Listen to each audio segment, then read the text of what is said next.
মাধ্যমিক ভূগোল পরীক্ষাতে 10 নাম্বার থাকে ম্যাপ পয়েন্টিংয়ে। তোমরা চাইলে যে কেউ অনায়াসে এই 10 নাম্বার কিন্তু আদায় করে নিতে পারো। তাই যারা নানা কারণে গোটা বছর ভূগোল পড়া সময় পাওনি, তোমরা পরীক্ষার কিছু মুহূর্তের আগে একটু ম্যাপ পয়েন্টটি প্র্যাকটিস করে নাও, তাহলে কিন্তু অনায়াসে তুমি ভূগোলে পাস করে যাবে বা অনায়াসে তুমি ভূগোলে 10 নাম্বার কিন্তু আদায় করে নিতে পারবে। করতে পারবে। তোমরা জানো যে ভূগোলে ম্যাপ পয়েন্টিং কিন্তু 10টা দেওয়া হয় এবং 10 নম্বর থাকে, এবং এই 10টা ক্যাটাগরি অনুযায়ী দেওয়া হয়। ঠিক আছে, তোমরা জানো যে ভূগোলে 10টা ক্যাটাগরি দিতে হয়। আজকে সম্পূর্ণ এই ভূগোলের ম্যাপ পয়েন্টিং 10টা ক্যাটাগরির আমরা নিয়ে আলোচনা করব। তুমি যদি এইগুলো প্র্যাকটিস করো, তুমি 100% ভূগোলে লাভবান হবে।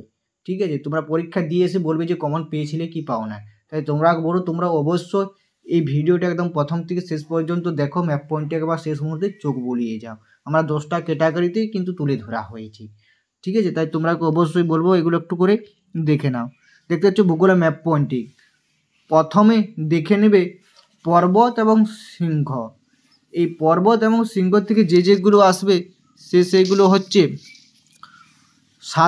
সাতপুরা এবং পশ্চিমঘাট, পূর্বঘাট, কারাকোরাম, পীরপঞ্জাল, আরাবল্লী এবং শিবালিক এবং কেটু। এটা পর্বত এবং শৃঙ্গটুকু এইগুলো করবে, এগুলো করলে হয়ে যাবে। এবারে চলে আসছি সম্পূর্ণ নদ, নদী বা হ্রদ।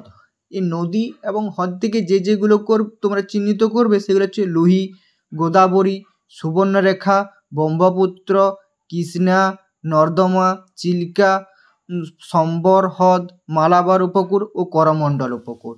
এইগুলো তোমরা নদী এবং হ্রদ থেকে ম্যাপ পয়েন্টিংয়ে চিহ্নিত করবে। মোস্ট ইম্পর্টেন্ট এইগুলো। এরপরে তোমাদের আছে জলবায়ু।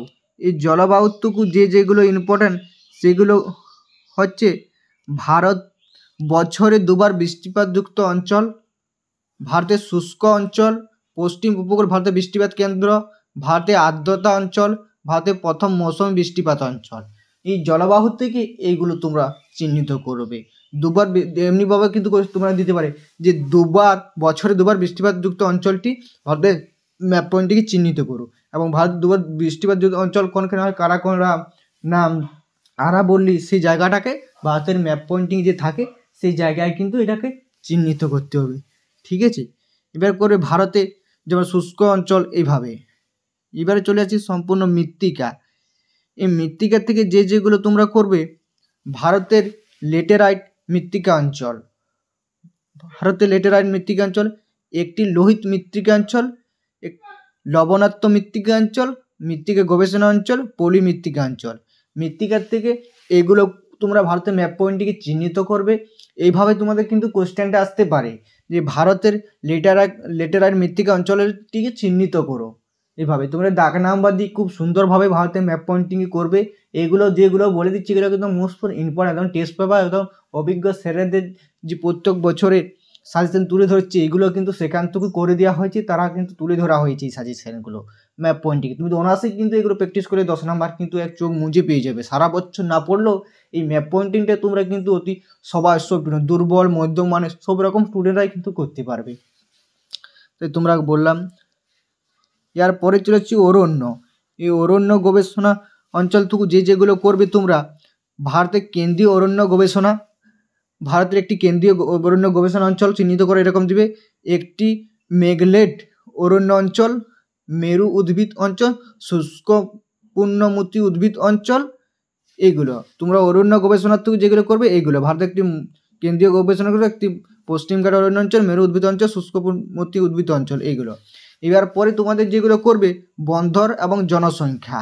এই বন্দর এবং জনসংখ্যার থেকে যেগুলো ইম্পর্টেন্ট সেগুলো হচ্ছে ভারতের হাইকোর্ট বন্দর, ভারতের সর্বাধিক জনঘনত্ব অঞ্চল, পশ্চিম উপকূল স্বাভাবিক বন্দর, ভারতের করমুক্ত অঞ্চল, ভারতের সর্বাধিক জনপূর্ণ রাজ্য এবং জনবৃহৎ রাজ্য। এবং বন্দর এবং জনসংখ্যার থেকে এইগুলো চিহ্নিত তোমরা করবে। এইগুলো যদি তুমি চিহ্নিত করো তাহলে কিন্তু এখান থেকে সম্পূর্ণ পেয়ে যাবে। তাই তোমরা বলছি বন্দর জনসংখ্যার থেকে এগুলোই করবে। এরপরে যে হচ্ছে মহানগর। মহানগর তো তোমরা 3টা করবে, যেমন 3টাই মহানগর: কলকাতা, বেঙ্গালুরু, চেন্নাই এরকম দিতে পারো, যে একটি মহানগর চিহ্নিত করো, ঠিক আছে। তখন তুলে দিল কলকাতা কি, কোনো বেঙ্গালু কি, বা চেন্নাই কি। তোমরা এই 3টি জায়গায় ভারতের ম্যাপ পয়েন্টিং কিন্তু অবশ্যই দেখে যাবে, ঠিক আছে। এবারে করবে বিমানবন্দর। ভারতের বিমানবন্দর থেকে যেগুলো করবে, ভারতের বৃহত্তম আন্তর্জাতিক বিমানবন্দর এবং পূর্ব পশ্চিম উত্তর, মানে ভারতের বৃহত্তম আন্তর্জাতিক বিমানবন্দর, তার মধ্যে পূর্ব পশ্চিমে আন্তর্জাতিক বিমানবন্দর, পশ্চিমের উত্তর আন্তর্জাতিক বিমানবন্দর এবং উত্তরে আন্তর্জাতিক বিমানবন্দর। আর তোমরা করে দক্ষিণ ভারতে একটি করে বিমানবন্দর ভালো করে দেখে যাবে, এবং দক্ষিণ ভারতের একটি করে যে বিমানবন্দর সেটা ভালো করে দেখে যাবে, তাহলে এগুলো দেখে গেলে হয়ে যাবে, ঠিক আছে। আর এখান থেকে কিছু করার দরকার নেই, এই জায়গাগুলো একটু করে দেখে যাবে, ঠিক আছে। এরপরে এইটাই ছিল তোমার সব 10টার ক্যাটাগরি তোমার সামনে ভারতের ভূগোলে ম্যাপ পয়েন্টিংয়ে তুলে ধরলাম। তোমরা এইগুলো যদি প্র্যাকটিস করো, অবশ্যই তুমি ভূগোলে ম্যাপ পয়েন্টিংয়ে 10 নাম্বার কিন্তু অতি সহজেই পেয়ে যাবে। তোমরাকে আরবার দেখিয়ে দিচ্ছি, ঠিক আছে। তোমরা অবশ্যই যে কটা দিচ্ছি ভূগোলে ম্যাপ পয়েন্টিংগুলো একদম করে নেবে, একদম বাছাই চূড়ান্ত করা সাজেশন তোমার সামনে তুলে ধরলাম। ভারতের ম্যাপ পয়েন্টে একদম স্টেপ বাই স্টেপ তোমার সামনে তুলে ধরলাম, তোমরা দেখতে পালে। তাই তোমরা বলবো তোমরা অবশ্যই এগুলো একটু করে নাম। যারা ভূগোলে ভাবছি যে দুর্বল বা সারা বছর কিছু পড়েন, তাদের জন্য এই ভূগোল ম্যাপ পয়েন্টিংটা সবার জন্যই ভালো হবে। তাই অবশ্যই বলবো এই ম্যাপ পয়েন্টিং 10টি দেখে যাও। আর যদি চ্যানেলে নতুন হয়ে থাকো, অবশ্যই চ্যানেলটি সাবস্ক্রাইব করে রাখো এবং ভিডিওটি বন্ধুর সাথে শেয়ার করে দাও, ঠিক আছে।